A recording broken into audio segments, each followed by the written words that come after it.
ఓం అస్మద్గురుభ్యో నమః. కాశ్యపాన్వయ సంజాతం నారాయణ పదాశ్రితం శ్రీమన్నారాయణం వందే యతీశ్వర శ్రియాజుషం. యో నిత్యమచ్యుతపదాంబుజయుగ్మరుక్మ వ్యామోహతస్తదితరాణి తృణాయ మేనే అస్మద్గురోర్భగవతోస్య దయైకసింధోః రామానుజస్య చరణౌ శరణం ప్రపద్యే. ఆండాళ్ తిరువడిగళే శరణం. జై శ్రీమన్నారాయణ. భగవద్బంధువులారా, గోదాస్థుతిలో మనందరం నిన్న శ్రవణం చేశాం. లోకంలో మనందరం కూడా ఎలాంటి వాళ్ళము అనేది నిన్న మనం శ్రవణం చేశాం. పాప పనులు చేయటంలో దీక్ష వహించిన వాళ్ళం మనందరం. ఇలాంటి మనందరినీ అనుగ్రహింప చెయ్యాలి అని కంకణం కట్టుకుంది అమ్మ. అలా అమ్మ ఎవరినైతే కనుక రక్షించాలనుకుందో అలాంటి వాళ్ళని కాపాడడమే పరమాత్మ యొక్క వంతు అని నిన్న మనం శ్రవణం చేశాం. అయితే పరమాత్మ యొక్క దీక్ష కూడా ఏమిటి? అమ్మ చెప్పిన వాళ్ళందరినీ రక్షించాలి. అది మరి అమ్మ మాట ఎందుకు వింటాడు? అమ్మ ఎలాంటిది అంటే ఆవిడ సౌందర్యం చాలా గొప్పది. ఆ సౌందర్యాన్ని చూసి ముగ్ధుడైపోయి ఆవిడ ఏం చెప్తే అది వింటాడు పరమాత్మ. అది ఒక అందమైనటువంటి శ్లోకంలో అమ్మవారి యొక్క శరీర వర్ణనని మనకు అందిస్తూ, దాంతోపాటుగా ఈ శ్లోకంలోనే అటు శ్లేష అంటారు. ఒకే శ్లోకంలో పదాలు కనపడుతుంటాయి కానీ రెండు అర్థాలు వస్తూ ఉంటాయి. ఎలా అనేది ఇందులో చూద్దురు. కానీ ఈ శ్లోకంలో పైకి కనపడేవి ఇక్కడ నదుల పేర్లు కనబడుతున్నాయి. సోనా నది, తుంగభద్రా నది, సరస్వతి నది, గోదావరి, అలాగే నర్మదా, అలాగే విరజ అని వైకుంఠంలో ఉండే నది కూడా తీసుకొచ్చారు. ఈ నదుల పేర్లన్నీ చెప్తూనే ఒక అందమైన భావాన్ని కూడా ఇందులో తీసుకొచ్చారు. అంత గొప్ప పాండిత్యం కలిగిన వారు మన వేదాంత దేశకులు, సామాన్యులు కారు కదా. అందువల్ల గోదాదేవి యొక్క వైభవాన్ని ఇందులో ఏమని చెప్తున్నారు ఈ నదుల పేర్లు చెప్తూ అనేది మనం శ్రవణం చేద్దాం. ఒకసారి ఆ శ్లోకం చెప్తాం, అందరం కలిసి అందాం. ఓం అస్మద్గురుభ్యో నమః. అస్మద్గురుభ్యో నమః. శోణాధరేపి కుచయోరపి తుంగభద్రా వాచాం ప్రవాహనివహేపి సరస్వతీ త్వం అప్రాకృతైరపి రసైః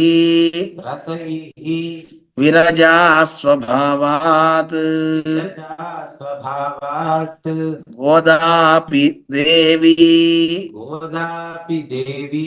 కమితుః నను నర్మదాసి. ఇందులో ఏం చెప్తున్నారు? ఈ శ్లోకంలో నదుల పేర్లు కనపడుతున్నాయి. అమ్మా, హే గోదే, ఓ గోదాదేవి అని ఆవిడ యొక్క శరీర వర్ణన చెప్తున్నారు. ఏమేమి వర్ణన చెప్తున్నారో ఆ అవయవ భాగాలు కూడా ఒకసారి చూద్దాం. ఒకటి అధరేపి, అమ్మవారి యొక్క అధరాన్ని చెప్తున్నారు. అంటే స్త్రీకి ఉండేటువంటి సౌందర్యాలు ఏవేమిటో ఆ సౌందర్యాన్ని ఇక్కడ చెప్తూ, ఇవన్నీ పరమాత్మకి ఆకర్షణీయాలు. సహజంగా కూడా ప్రియుడు కోరుకునేవి ఏవైతే ఉంటాయో, ప్రియురాల దగ్గర నుంచి ఏమి ఆస్వాదిస్తాడో వాటన్నిటిని ఇక్కడ నిరూపణ చేస్తుంది మనకి. అయితే ఇది కేవలం బాహ్యంగా కనపడే వస్తువులే అనుకోకండి, అంటే అవయవ భాగాలే అనుకోకండి. మనకి సాముద్రిక శాస్త్రాన్ని చూపిస్తూ వేదాంత పరంగా కొన్ని అర్థాలని చెప్తారు. నడుము వైరాగ్యానికి సూచకమని, అలాగే హృదయ భాగం భక్తికి సూచకమని, అలాగే అనేక రకాలుగా నేత్రాలు జ్ఞానానికి సూచకమని ఇలా చెప్తూ ఉంటుంది మనకి శాస్త్రం. అందువల్ల మనం గమనించాల్సింది, ఇందులో పైకి పదార్థాలు అంటే కొన్ని అవయవాలు కనపడుతున్నాయి, అయ్యో ఏమిటి ఇలా చెప్తున్నారు అనుకోకండి. అందుకనే సాముద్రిక శాస్త్రం ప్రకారంగా అంటే ఈ అవయవం దీనికి గుర్తు, దీనికి గుర్తు అని మన వాళ్ళు పెద్దలు ఏర్పాటు చేశారనమాట. దాన్ని అలా వర్ణిస్తూ, అమ్మా పరమాత్మ ఎంతో గొప్పవాడు, సర్వస్వతంత్రుడు, ఆయన్ని ఎవరూ నియమనం చేయలేరు, ఆపలేరు. అలాంటి పరమాత్మని ఆపేది నీ సౌందర్యం ఒక్కటే. భగవంతుడు నీ సౌందర్యానికి ముగ్ధుడైపోతాడు. నువ్వు చెప్పిన మాట వినలేదు, చెయ్యను అన్నాడనుకో, నువ్వు ఒకవేళ కనుకైతే సరే అని ముఖం పక్కకి తిప్పుకుంటే ఆయన ముఖం వాడిపోతుంది. అయ్యో ఈవిడ చూడటం లేదే అని బాధపడతాట. అది స్వామి యొక్క గొప్పతనం. అంటే అమ్మా చూసావా నీ స్వామి ఎంత బలహీనుడో అన్నట్టు కనపడుతోంది. కానీ ఆయన బలహీనుడా? నిజమే. అమ్మవారే లేకపోతే ఆయనకి బలమే ఉందండి చెప్పండి. అమ్మ అంటే దయాస్వరూపిణి. పరమాత్మ దగ్గర ఎంత బలం ఉన్నా ఆయనలో గనక దయ లేకపోతే ఆయన్ని ఎవరు వెళ్ళి ఆదరించరు, ఆయన వెళ్ళి ఎవరు స్తోత్రం చేయరు. అంతే కదా. ఎంత డబ్బున్నా, డబ్బు బాగా ఉండి వాడికి దయ లేదనుకోండి, వాడి దగ్గరికి వెళ్ళి ఎవరు నిలబడతారు చెప్పండి. అదే దయ బాగా ఉంది కానీ వాడి దగ్గర ₹1 లేదు, వాడిని వెళ్ళి ఎవరు స్తోత్రం చేయరు. ధనం బాగా ఉండాలి, పెట్టే బుద్ధి ఉంది, దయ కూడా ఉందనుకోండి, అలాంటి వాడి దగ్గరికి అందరూ వెళ్తారు. అందువల్ల పరమాత్మ శక్తి ఉంది, ఆయనకి దయ కూడా ఉంది. అలాంటి దయాస్వరూపుడైనటువంటి ఆ పరమాత్మను మనం వరించాలి. అందువల్ల ఆ దయ ఎవరు అంటే సాక్షాత్తు అమ్మే. ఆ దయకి ముద్ద కడితే, రూపు కడితే సాక్షాత్తు అమ్మవారైంది. ఆ అమ్మవారి యొక్క వదనారవిందం కానీ, ఆవిడ యొక్క కుచతటాలు అంటే వక్షస్థలం కానీ, అలాగే ఆవిడ యొక్క వాక్కు, నిజానికి ఆవిడ అధరం చెప్పాక వాక్కు కూడా చెప్పేయచ్చు కదా. అధరం నుంచి కిందకి హృదయ భాగానికి వచ్చారు, మళ్ళీ హృదయ భాగం నుంచి మళ్ళీ వాక్కుకు వెళ్ళారు. ఏమిటండి ఇలాగా పైకి కిందకి అనిపిస్తుంది. అయితే దీంట్లో ఒక అంతరార్థం ఉంది. ఇది అమ్మ యొక్క కృప. ఆవిడ కృప ఎలా ఉంటుందంటే నిమ్నోన్నతం అంటారు. నిమ్నము అంటే కింద భాగాలు, ఉన్నతము అంటే పైన. అంటే ఒక భక్తుడిని అనుగ్రహించాలి అంటే పరమాత్మకి కృప బాగా ఉండాలి. ఆ కృప అనే ప్రవాహం ఎత్తు పల్లాలని చూడదు, పల్లాన్ని ముంచేస్తుంది. ప్రవాహం కనుక వస్తే అంటే లోతట్టు ప్రాంతాలు మునిగిపోతాయి, అవసరమైతే ఎత్తైన ప్రాంతాలను కూడా ముంచేస్తుంది. ప్రవాహాల యొక్క గొప్పతనం. మనం బదరికాశ్రమం ఒకటివైపు మనం చూస్తూనే ఉన్నాం. పెద్ద పెద్ద బిల్డింగుల్లో ఒడ్డునే నిర్మాణాలు చేసుకుని ఉన్న లోతట్టు ప్రాంతాలు మునిగిపోవడమే కాదు, ఆ ఫ్లడ్స్ ఏం చేస్తున్నాయి, అంత ఎత్తు కట్టిన బిల్డింగ్ను కూడా ఒకసారి అలా తాకి దాన్ని కూడా దాంట్లో పడేస్తున్నాయి. ఇలా మనం అన్నిటిని చూస్తున్నాం, అన్నిటిని ముంచేస్తున్నాయి. ఎత్తైన ప్రాంతాలు మునిగిపోతుంటే ఒక్కోసారి వరదలు వస్తే లోతట్టు ప్రాంతం ఎలాగో మునిగిపోతుంది, చెప్పక్కర్లేదు. అలాగే పరమాత్మ యొక్క కృప కూడా ఎక్కడ ప్రవహిస్తుందండి అంటే లోతట్టు ప్రాంతాలంటే భక్తి లేని వారిని, వాళ్ళని అనుగ్రహింపజేస్తుంది. అలాగే భక్తి బాగా కలిగిన వాడికి కూడా, నిజానికి చాలామంది నేను పెద్ద భక్తుడిని, నేను ఇన్ని స్తోత్రాలు చేశాను, ఇన్ని వేదాలు చదివాను, ఇది నాకు పరమాత్మ అనుగ్రహానికి ఇది కారకం అనుకోవడానికి ఏం లేదండి. అందువల్ల పరమాత్మ అనుగ్రహించాలి అంటే జ్ఞానం బాగా ఉన్నవాడికి పరమాత్మ అనుగ్రహమే కారణం, అలాగే జ్ఞానం లేనివాడికి కూడా పరమాత్మ అనుగ్రహమే కారణం. అందువల్ల పరమాత్మ అనుగ్రహం ఎవరి మీద ప్రవహిస్తుందో మనం చెప్పలేం. వాడు ఏ భక్తి లేదండి అని అనుకున్నా మనం చెప్పక్కర్లేదు, ఆయన అనుగ్రహం చూపితే వాడు కూడా గొప్పవాడైపోతాడు. అలాగే పాండిత్యం బాగా కలిగిన వాడికి ఎంత పాండిత్యం ఉన్నా దేవుడు అనుగ్రహం లేకపోతే వాడు బాగుపడ్డాడు, వాడికి కూడా పరమాత్మ అనుగ్రహం కావాల్సిందే. ఇక్కడ పరమాత్మ యొక్క కృప ఎవరు? సాక్షాత్ అమ్మ. అలాంటి అమ్మ యొక్క ముందు అధరాన్ని చెప్తున్నారు. సోణాధరేపి, ముందు అమ్మవారి అవయవ భాగాలను చెప్పుకుంటూ చూద్దాం, తర్వాత నదుల దగ్గరికి వద్దాం. లేదు రెండు ఇప్పుడే చెప్పేస్తా. అధరే అంటున్నారు. అధరము అంటే కింద పెద్దమన్నమాట. అది ఎలా ఉంటుంది? ఎర్రగా ఉంటుంది, అంటే దొండపండులాగా. సోనాపి అంటే ఎర్రని రంగులో ఉంటుంది. అలాగే సోనా నది అని కూడా అర్థం. హే గోదే త్వం సోనాపి అంటే నువ్వు సాక్షాత్తు సోనా నదివి.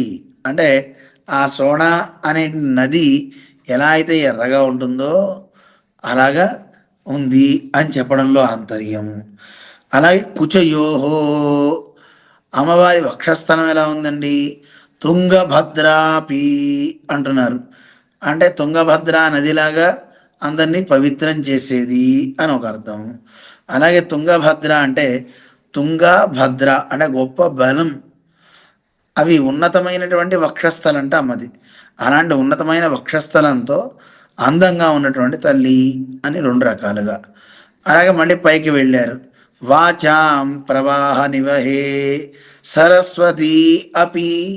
వాచాం, ఆ వాక్కుల యొక్క ప్రవాహ సమూహం చూస్తే ఎవరు నువ్వమ్మా, సాక్షాత్తు సరస్వతీదేవ్యా అన్నట్లుగా ఉంది. లేదు సరస్వతి నది అని కూడా రెండు అర్థాలు. అయితే ఇక్కడ ఒకసారి మళ్ళీ పైకి వెళ్దాం. ఎందుకు అధరాన్ని చెప్పారు? ఎర్రని అధరం కలిగింది అమ్మ. అలాగే బలిష్టమైనటువంటి వక్షస్థలం కలిగినది అమ్మ తుంగభద్ర.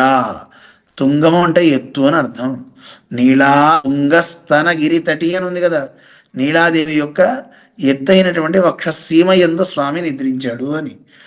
అయితే వక్షస్థలాన్ని, ఆ స్తనములని ఎందుకు పర్వతాలతో పోలుస్తారు అంటే దానికి భక్తితో సూచిస్తుంది శాస్త్రం, వేదాంత శాస్త్రం. భక్తి ఎలా ఉండాలంటే పర్వతాల్లా ఎత్తుగా ఉండాలి. అంటే పర్వతాలు కదలవు, కదిలే వాటిని చంచలం అంటారు, కదలంది అచంచలము అంటారు. భక్తి కూడా పరమాత్మ యందు అచంచలంగా మనకు ఉండాలి, కానీ చంచలంగా అయిపోతుంది. కాసేపు ఈయన దగ్గర, కాసేపు ఇంకో ఆయన దగ్గర భక్తి. అలా భక్తిర వ్యభిచారిణి, భక్తిని వ్యభిచారం చేయకూడదు అని కృష్ణుడే చెప్పాడు మనకి.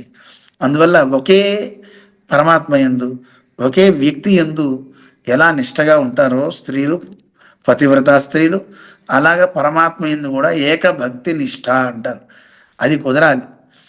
అందుకోసమని అలాంటి భక్తికి ప్రతీక అనమాట. అమ్మా నీ దగ్గర ఎంత గొప్ప భక్తి ఉందో. మరి అధరం ఎర్రగా ఉండడానికి గల కారణం ఏమిటి అంటే వైరాగ్యానికి సూచకం. అంటే ఎరుపు విరాగాన్ని సూచిస్తుంది అనమాట. అంటే తనకి పరమాత్మ కృష్ణుడు తప్ప ఇంకా మిగతావేవి కూడా తను కోరాలి అనే భావన లేదు అమ్మకి. మళ్ళీ అమ్మవారి యొక్క వాక్కుని మళ్ళీ చెప్పారు. ఎందుకు వాక్కు అని చెప్తున్నారు అంటే ఎవరిదైనా సరే మాట మంచిగా ఉంటే ఆ మనిషి దేన్నైనా సాధించగలుగుతాడు. అమ్మ వాక్కు ఎంత గొప్పది అంటే లోకేశుడైన పరమాత్మ కూడా స్తబ్దుడైపోయి అమ్మ ఏం చెప్తే ఆ మాట వింటున్నాడు. అమ్మ మాటకి అంత గొప్ప శక్తి ఉంది. మాట చాలా గొప్పది. వాక్ పారుష్యాత్ సర్వలోకాప్రియత్వం. అలాగే వాక్ మాధుర్యాత్ సర్వలోక ప్రియత్వం. నువ్వు మంచిగా మాట్లాడగలిగితే లోకమంతా నిన్ను ప్రేమిస్తుంది. అదే మాట నీ ఊరికే విసిరి విసిరి విసిరి కొట్టావనుకో నిన్ను లోకమంతా నిందిస్తుంది.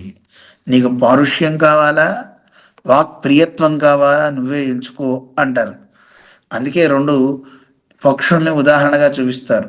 కోవా లోకే కోకిలే నోపకార, కోవా లోకే వాయసే నాపకార. వాయసం అంటే కాకి, కాకి చేసిన అపకారం ఏం లేదు, కోయిల చేసిన ఉపకారం ఏం లేదు. కోయిల వల్ల మనకు వచ్చే ఉపకారం ఏంటండి? ఏమీ చేయదు. అది అరిస్తే హాయిగా ఉంటుంది అంతే. మళ్ళీ ప్రతిస్పందన, మళ్ళీ మనం ప్రతిధ్వని చేస్తుంటాం అంతే. కానీ కాకి వల్ల ఎంత ఉపకారం, కానీ దాని రోదన వినలేం. కా కా అని అరిచింది అనుకోండి పోతరకు అంటాం. అందువల్ల కాకి గోలు ఏమిట్రా అంటుంటారు కదా. అందువల్ల కోయిల యొక్క గొంతు చాలా మంచిగా ఉంటుంది. నీ వల్ల ఎవరికి ప్రయోజనం లేకపోయినా ముందు మాట మంచిగా మాట్లాడవయ్యా చాలు. వచనీక దరిద్రత.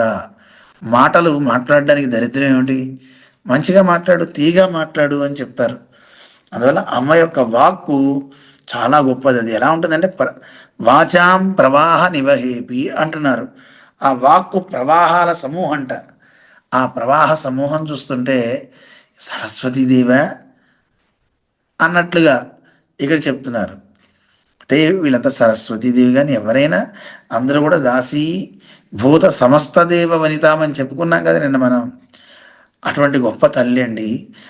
అందువల్ల ఇక్కడ చూడండి 3 నదులు చెప్పారు. సోనా నది చెప్పారు, వక్షస్థలాన్ని చెప్తూ తుంగభద్రని చెప్పారు, మళ్ళీ వాక్కుని చెప్తూ సరస్వతీ నది చెప్పారు. అలాగే అప్రాకృతైరపి రసై విరజా విరజాహ. ఈ ప్రాకృత లోకంలో మనకి లేదు, అంటే ప్రకృతి సంబంధం లేదు కనుక అప్రాకృతము అంటారు. ప్రాకృతము అంటే ప్రకృతికి సంబంధించింది. అంటే ఈ లోకంలో ఉంటే ప్రాకృతం, అప్రాకృతం అంటే ఈ లోకంతో సంబంధం లేదు. ఏది? విరజా నది. ఆ విరజా నదిని చూపిస్తున్నారు. అయితే ఏమిటి ఇక్కడ విరజా ఎందుకు చెప్పారంటే, అమ్మా నీకు అన్నిట్లోకి గొప్పది ఏది అంటే, ఈ లోకంలో ప్రాకృతమైనటువంటి గుణాలు మూడు ఉన్నాయి, సత్వరజస్తమో గుణాలు. కానీ ఏదైతే ప్రధానంగా మనిషిని పాడు చేస్తుందో ఆ రజోగుణం అనేది నీకు లేదమ్మా. విరజాపి అంటే విరజ అంటే విగత రజాహ అంటే రజోగుణం అనేది అసలు లేదు అనేది ఒక మర్మగర్భంగా చాలా అందంగా మన పెద్దలు వర్ణించారు. రజోగుణమే కదా అన్నిటికల్లా అనేక రకాలైన దోషాలు చేయడానికి కారణం. కామయేష క్రోధయేష రజోగుణ సముద్భవ అంటాడు కృష్ణుడు. కామము క్రోధము ఈ రెండు రజోగుణాన్ని నుంచే పుడతాయి, ఈ రెండు చాలా చెడ్డవి అంటూ ఎలా అయినా సరే వీటిని దూరం చేసుకోవాలి అంటాడు. అయితే ఈ రజస్సు అనేది నీకు లేదమ్మా. ఎప్పుడైతే రజస్సు లేదో తమస్సు ఉండడానికి ఆస్కారమే లేదు. శుద్ధ సత్వగుణం కలిగినటువంటి దానివి నువ్వు అని చెప్పడం ఒకటి. అలాగే ఇందులో శ్లోకంలో సాక్షాత్తు విరజా నది అనేది కూడా చెప్తున్నారు. అలా విరజా నది అయినా, సరస్వతీ నది అయినా, లేదు తుంగభద్రా నది అయినా, సోనా నది అయినా, ఈ నదులన్నీ అటు పరమాత్మకి ఆనందాన్ని ఇస్తాయి, రెండు అందులో మునిగే భక్తులకి ఆనందాన్ని ఇస్తాయి, పాపాలన్నీ పోగొడుతూ. అందులో అవగాహిస్తాడు అంటే అమ్మతో అవగాహిస్తే పరమాత్మ ఆయనకు ఆనందం, అమ్మతో కలిస్తే. భక్తులతో అమ్మ కలిసింది అనుకోండి, భక్తులు అంటే సంతానం కదా, సంతానానికి అమ్మ ఏం చేస్తుంది? స్తన్యాన్ని ఇస్తుంది, వాళ్ళని చక్కగా పాలిచ్చి పెంచుతుంది, బుద్ధులు ఇస్తుంది. అమ్మ చేసే పని అది. ఇక్కడ గోదాదేవి కూడా ఏం చేస్తుంది? సాక్షాత్తు ఈవిడ ఎవరు? అమ్మా స్వభావం చేత నువ్వు కమితు అంటే నీ వల్లభుడు, నీ భర్త. సాక్షాత్తు ఆ స్వామికి నువ్వు స్వభావాత్ గోదాపి, స్వభావం చేత నువ్వు సాక్షాత్తు గోదా అంటే మంచి సూక్తులను అందించేది అని అర్థం. గాం దదాతీతి గోదా కదా, మంచి మాటలు చెప్తుంది. ఏం చెప్తుంది? నువ్వు ఇలా ఉండకూడదు, పరమాత్మకి సర్వస్వతంత్రుడు కనుక ఊరికే కోపం ఎక్కువ. ఏం చేస్తాడు? మాట్లాడితే మీ అందరినీ శిక్షించి పారవేస్తా, క్షిపామి అంటాడు. అలానే పరమాత్మని ఏమిటి నువ్వు శిక్షించేది? చాలా చాలులే, తప్పులు చేయని వాళ్ళు ఎవరు అని అమ్మ ఆయన్ని చక్కగా సర్దుబాటు చేసి మనందరినీ అనుగ్రహింపజేస్తుందన్నమాట. అమ్మ చేసే పని అది. అందువల్ల స్వభావం చేత నీ సూక్తులతో పరమాత్మని మా అందరికీ రక్షకంగా చేస్తావు. అందువల్ల నువ్వు గోదా, అలాగే గోదావరి నది అని కూడా అర్థం. ఇంకా నర్మదా అసి, నర్మదా అంటే అర్థం నర్మగర్భంగా మాట్లాడు అంటే అమ్మ పరిహాసాలు పలుకుతూ ఆయనతో మంచి మంచి ఆనందంగా మాట్లాడుతూ ఆయన్ని మనందరినీ కూడా రక్షించేలా చేస్తుందట అమ్మ. అందువల్ల తల్లి నువ్వు అలా ఉన్నావు అని ఇక్కడ నర్మదా నదిగా కూడా చెప్తున్నారు. ఈ నర్మదా నది విశేషం కూడా చాలా మనకి బాణాలు అని అంటూ ఉంటారు. సాలగ్రామాలు కూడా చక్కగా మనకి ఇక్కడ కూడా నర్మదా నదిలో కూడా శిలారూపంలో కూడా పెరుమాళ్ళు లభ్యమవుతూ ఉంటారు మనకని ఉంది. అలాంటి నర్మదలో కూడా ఏవైనా కావచ్చు, అన్నీ పరమాత్మ యొక్క రూపాలే. అటువంటి పరమాత్మ యొక్క అనుగ్రహాన్ని మనందరికీ ఇప్పించడానికే అమ్మ చేసే పని. తన సౌందర్యం చేత అటు పరమాత్మని ఇటు మనల్ని దిద్దుబాటు చేస్తుంది. ఇరువరయం తిరుత్తవదు ఉపదేశత్తాలే అంటారు. అమ్మ చేసే పని ఏమిటి? తిరుత్తవదు ఉపదేశత్తాలే, మనల్ని దిద్దుబాటు చేస్తుందట తన ఉపదేశం చేత. అటు పరమాత్మకి ఉపదేశం చేస్తుంది, ఆయన్ని రక్షించమని చెప్తుంది. ఏమైనా నువ్వు రక్షించకపోతే ఎవరు రక్షిస్తారు అని అమ్మ చేసే ఉపదేశానికి పరమాత్మ అవసరమైతే నా ప్రాణాలైనా వదిలిపెట్టేస్తా అని ప్రతిజ్ఞ చేస్తాడు. రామావతారంలో మనం చూసాం. అప్యం జీవితం జహ్యామంటూ ప్రతిజ్ఞ చేశాడు. అలాగే జీవులకు కూడా ఉపదేశం చేసింది. రావణాసుడికి చెప్పలే, ఒరే నాయనా ఇలాంటివి చేయొద్దు, వెళ్ళు రాముడితో చక్కగా శరణాగతి చెయ్యి, రాముడి స్నేహం చెయ్యి, నీకు పాదాలు పట్టుకోవడానికి ఇబ్బంది అయితే చేతులు పట్టుకో, నీ తల 10 తలలు ఉంటాయిరా నాయన, వెళ్ళు అని రావణాసుడికి ఉపదేశం చేసింది. ఇంత గొప్ప తల్లి ఎవరుంటారు చెప్పండి? అందువల్ల జీవుల్ని దిద్దుబాటు చేస్తుంది. పరమాత్మ కోపగించుకుంటే ఆయన్ని మన మీద ప్రసన్నత కలిగేలా చేసి, తప్పులు చేయని వాడు ఎవడండి పాపం ఈ లోకంలో పడ్డాడు వాడు, వాడు మాత్రం ఏం చేయగలడు, వాడికి ఏ శక్తి ఉంది గనక, వాడు ఏదో తప్పు చేశాడు క్షమించండి అని అమ్మ మనందరినీ అనుగ్రహింపజేస్తుంది. అలా కాకాసురుడిని కూడా రక్షించింది కదా అమ్మ పక్కన ఉండి. అందువల్ల అమ్మ యొక్క వైభవం ఇందులో మనకి తెలియజేస్తూ నిన్నటి శ్లోకానికి అన్వయంగా మనం అనుకోవచ్చు. ఆయన రక్షించాలి అంటే అమ్మలో ఇంత సౌందర్యం ఉంది గనక ఇవన్నీ చూస్తూ, అరే ఇంత గొప్ప సౌందర్యం కలిగిన ఈ తల్లి చెప్పిన మాట వినకపోతే ఎలాగా అనుకుంటాడు పరమాత్మ. మన మాట కూడా వింటాడు. మన నోరు కూడా ఎర్రగా ఉండాలి వైరాగ్యంతో. మన హృదయం కూడా ఆండాళ్ళ తల్లి చెప్పినట్లుగా భక్తితో, చక్కని భక్తి, అచంచలమైన భక్తితో మన హృదయం కూడా ఉండాలి. అలాగే మన వాక్కు కూడా ఒకదాని తర్వాత ఒకటి ఒకదాని తర్వాత ఒకటి స్రవించే సరస్వతిలాగా, అంటే తిరుప్పావై అమ్మ చెప్పిన సారస్వతం ఏదైతే ఉందో అవి మన నోటి నుంచి వస్తూ ఉండాలి పలుకులుగా. అలాగే విరజా స్వభావాత్, అంటే విరజా నదిలాగా మనలో కూడా రజస్ అనేది రాకుండా ఉండాలి. స్వభావాత్ గోదాపి అన్నారు. నువ్వు నది గోదావరి అని అన్నారు కదా, అంటే గోదాదేవి ఏం చేసింది, వాక్కుల్ని ఇచ్చింది కదా. అందువల్ల అలాగా గోదావరిలాగా, అలాగే నర్మదా అసి, నర్మదా నదిలాగా ఆ పరమాత్మ విషయంలో ప్రేమ ఉండాలి తప్ప ద్వేషాన్ని పెంచుకొని ఊరికి ఆయన తిడుతూ ఉండకూడదు. ప్రేమించాలి ఆ స్వామిని. ఇది మనకి నేర్పుతుంది ఈ శ్లోకం అన్నమాట. మరిన్ని విషయాలు పై శ్లోకంలో తెలుసుకుందాం. ఒకసారి శ్లోకం చదువుతాం, చక్కగా చూద్దురు కానీ అభ్యాసం చేయండి. ఓం అస్మద్గురుభ్యో నమః.